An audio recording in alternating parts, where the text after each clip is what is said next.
E aí, a gente usa as nossas pernas pra tudo, né? Pra andar, correr, pular, mas já parou pra pensar no que tá acontecendo ali, logo debaixo da pele? Existe um universo de sistemas super complexos que fazem cada movimento acontecer. Nesta análise, a gente vai dar uma espiada nessa engenharia biológica incrível. Bora mergulhar nisso. Então, o nosso roteiro hoje tem 3 paradas. Primeiro, a gente vai ver o pacote, a estrutura que segura tudo no lugar. Depois, a gente passa para a hidráulica, ou seja, como o sangue consegue fluir. E por último, a gente vai entender a fiação elétrica que conecta a nossa perna com o cérebro. Mas antes de começar de verdade, fica aqui uma provocação para a gente pensar. O que envolve os nossos músculos como se fosse uma roupa de compressão, feita sob medida? A resposta, olha, é mais interessante do que parece. E essa resposta nos leva direto para a nossa primeira sessão. Quem faz esse papel é a fáscia. Pensa nela como o próprio equipamento de compressão inteligente do nosso corpo. Tá, mas o que é fáscia, afinal? É basicamente essa lâmina de tecido conjuntivo. Ela não só fica em volta dos músculos, mas ela também organiza tudo, estabiliza, separa um músculo do outro, ela cria compartimentos que ajudam tudo a funcionar direito. É a verdadeira arquitetura interna do nosso corpo. E olha só, não existe um tipo só de fáscia. A gente tem a superficial, que fica logo abaixo da pele. Ela é mais soltinha, tem gordura e deixa os nervos e as veias passarem por ela. Agora, a fáscia profunda, essa sim é outra história. Ela fica mais perto dos músculos e é uma camada super densa, forte, quase como se fosse uma cinta bem resistente que deixa tudo compacto. E na coxa, essa fáscia profunda ganha até um nome especial, fáscia lata. Ela é tão forte, mas tão forte, que envolve os músculos da coxa com uma firmeza que acaba aumentando a eficiência da contração muscular. Isso garante que a força que o músculo faz seja usada da melhor forma possível. E essa fáscia lata tem uma parte que ficou super famosa principalmente para quem corre, o trato iliotibial, na parte de fora da coxa. O ponto mais importante aqui é entender o seguinte: ele não é um músculo, ele é um espessamento, uma parte mais grossa e forte da própria fáscia profunda. E aqui tá o pulo do gato. O trato iliotibial funciona como se fosse um tendão compartilhado para 2 músculos muito potentes do quadril, o glúteo máximo e o tensor da fáscia lata. Eles se conectam a ele e usam a força e a tensão dele para controlar os movimentos do quadril e para estabilizar o joelho. É um sistema muito inteligente. Bom, isso nos leva à segunda parte. A gente já viu a estrutura, agora vamos falar da hidráulica. A gente vai ver o sistema que tem a missão monumental de trazer todo o sangue lá dos pés de volta para o coração. Pensa só nesse desafio de engenharia por um segundo. O sangue precisa subir, às vezes mais de 1 metro, lutando o tempo todo contra a força da gravidade. Como que o corpo resolve isso? A resposta está numa solução genial: as válvulas venosas. Imagina que são pequenas portinhas de sentido único dentro das veias. Elas deixam o sangue subir, mas se ele tenta voltar, elas se fecham na hora. Isso garante que o fluxo seja sempre na direção certa, para cima e para dentro, rumo ao coração. E na superfície da perna, a gente tem 2 veias que funcionam como verdadeiras superrodovias para esse retorno do sangue. São elas a veia safena magna e a veia safena parva. O caminho da safena magna é bem longo, viu? Ela começa lá em cima do pé, sobe por todo o lado de dentro da perna e da coxa, passa bem na frente daquele ossinho de dentro do tornozelo, sabe? E ela viaja até lá em cima na virilha para finalmente se conectar com o sistema de veias mais profundo. Já a safena parva, ela tem um caminho mais curto.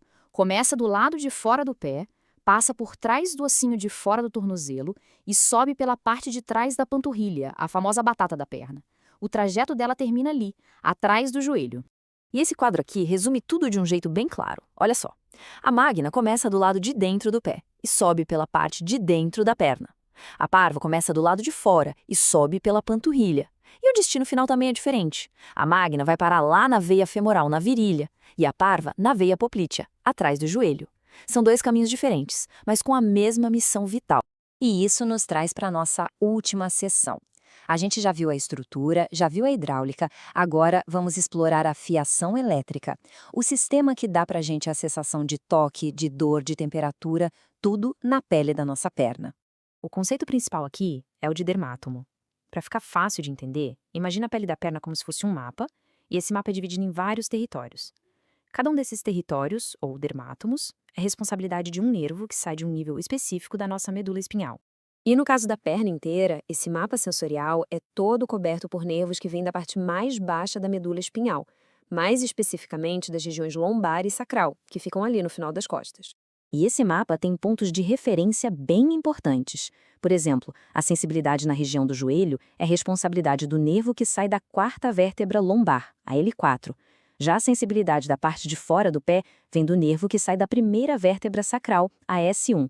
Conhecer esse mapa é fundamental, especialmente para a área da saúde, porque ajuda a descobrir exatamente onde pode estar uma lesão nervosa. Mas a história não acaba nos dermátomos. Além dessas grandes zonas que são ligadas à medula, a gente tem os nervos periféricos. Eles são como os fios individuais, que se espalham para cobrir áreas bem específicas da pele. E aqui estão alguns dos personagens principais dessa história. O nervo safeno, por exemplo, ele acompanha a veia safena magna e cuida da sensação da parte de dentro da perna. Já o nervo cutâneo lateral da coxa, como o nome já entrega, cobre a parte de fora da coxa. É uma rede de fiação incrivelmente detalhada. E assim, a gente junta todas as peças, né? A fáscia dá a estrutura, as veias fazem a drenagem e os nervos criam a rede de comunicação. Nenhum desses sistemas trabalha sozinho, eles estão todos interligados, funcionando em perfeita harmonia. Quando a gente para olhar como todas essas camadas se encaixam e conversam entre si, fica claro que não é só um monte de tecido jogado ali. É um projeto elegante, otimizado por milhares e milhares de anos de evolução. E isso nos deixa com uma pergunta para refletir. Hoje a gente só arranhou a superfície, literalmente. Se tem toda essa complexidade na camada mais superficial, imagina só as outras maravilhas de engenharia que estão escondidas mais fundo, nos músculos, ossos, articulações. Fica aí a curiosidade. E se você é estudante e quer se preparar de verdade para desvendar esses mistérios, entra agora em medicoub.com.br, baixa o app e aproveita o maior banco de questões do Brasil, com provas anteriores de todas as instituições, questões comentadas, resumos práticos, aulas completas e flashcards prontos para revisar onde quiser. E aí, a gente usa as nossas pernas pra tudo, né? Pra andar, correr, pular, mas já parou pra pensar no que tá acontecendo ali, logo debaixo da pele? Existe um universo de sistemas super complexos que fazem cada movimento acontecer. Nesta análise, a gente vai dar uma espiada nessa engenharia biológica incrível. Bora mergulhar nisso. Então, o nosso roteiro hoje tem 3 paradas. Primeiro, a gente vai ver o pacote, a estrutura que segura tudo no lugar.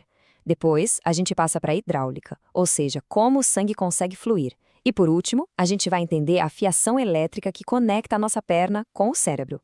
Mas antes de começar de verdade, fica aqui uma provocação para a gente pensar. O que envolve os nossos músculos como se fosse uma roupa de compressão, feita sob medida? A resposta, olha, é mais interessante do que parece. E essa resposta nos leva direto para a nossa primeira sessão. Quem faz esse papel é a fáscia. Pensa nela como o próprio equipamento de compressão inteligente do nosso corpo. Tá, mas o que é fáscia, afinal? É basicamente essa lâmina de tecido conjuntivo. Ela não só fica em volta dos músculos, mas ela também organiza tudo, estabiliza, separa um músculo do outro, ela cria compartimentos que ajudam tudo a funcionar direito. É a verdadeira arquitetura interna do nosso corpo. E olha só, não existe um tipo só de fáscia. A gente tem a superficial, que fica logo abaixo da pele. Ela é mais soltinha, tem gordura e deixa os nervos e as veias passarem por ela. Agora, a fáscia profunda, essa sim é outra história. Ela fica mais perto dos músculos e é uma camada super densa, forte, quase como se fosse uma cinta bem resistente que deixa tudo compacto. E na coxa, essa fáscia profunda ganha até um nome especial, fáscia lata. Ela é tão forte, mas tão forte, que envolve os músculos da coxa com uma firmeza que acaba aumentando a eficiência da contração muscular. Isso garante que a força que o músculo faz seja usada da melhor forma possível. E essa fáscia lata tem uma parte que ficou super famosa principalmente para quem corre, o trato iliotibial, na parte de fora da coxa. O ponto mais importante aqui é entender o seguinte: ele não é um músculo, ele é um espessamento, uma parte mais grossa e forte da própria fáscia profunda. E aqui tá o pulo do gato. O trato iliotibial funciona como se fosse um tendão compartilhado para 2 músculos muito potentes do quadril, o glúteo máximo e o tensor da fáscia lata. Eles se conectam a ele e usam a força e a tensão dele para controlar os movimentos do quadril e para estabilizar o joelho. É um sistema muito inteligente. Bom, isso nos leva à segunda parte. A gente já viu a estrutura, agora vamos falar da hidráulica. A gente vai ver o sistema que tem a missão monumental de trazer todo o sangue lá dos pés de volta para o coração. Pensa só nesse desafio de engenharia por um segundo. O sangue precisa subir, às vezes mais de 1 metro, lutando o tempo todo contra a força da gravidade. Como que o corpo resolve isso? A resposta está numa solução genial: as válvulas venosas. Imagina que são pequenas portinhas de sentido único dentro das veias. Elas deixam o sangue subir, mas se ele tenta voltar, elas se fecham na hora. Isso garante que o fluxo seja sempre na direção certa, para cima e para dentro, rumo ao coração. E na superfície da perna, a gente tem 2 veias que funcionam como verdadeiras superrodovias para esse retorno do sangue. São elas a veia safena magna e a veia safena parva. O caminho da safena magna é bem longo, viu? Ela começa lá em cima do pé, sobe por todo o lado de dentro da perna e da coxa, passa bem na frente daquele ossinho de dentro do tornozelo, sabe? E ela viaja até lá em cima na virilha para finalmente se conectar com o sistema de veias mais profundo. Já a safena parva, ela tem um caminho mais curto. Começa do lado de fora do pé, passa por trás do ossinho de fora do tornozelo e sobe pela parte de trás da panturrilha, a famosa batata da perna. O trajeto dela termina ali, atrás do joelho. E esse quadro aqui resume tudo de um jeito bem claro. Olha só. A magna começa do lado de dentro do pé e sobe pela parte de dentro da perna. A parva começa do lado de fora e sobe pela panturrilha. E o destino final também é diferente. A magna vai parar lá na veia femoral, na virilha, e a parva na veia poplítea, atrás do joelho. São 2 caminhos diferentes, mas com a mesma missão vital. E isso nos traz para a nossa última sessão. A gente já viu a estrutura, já viu a hidráulica, agora vamos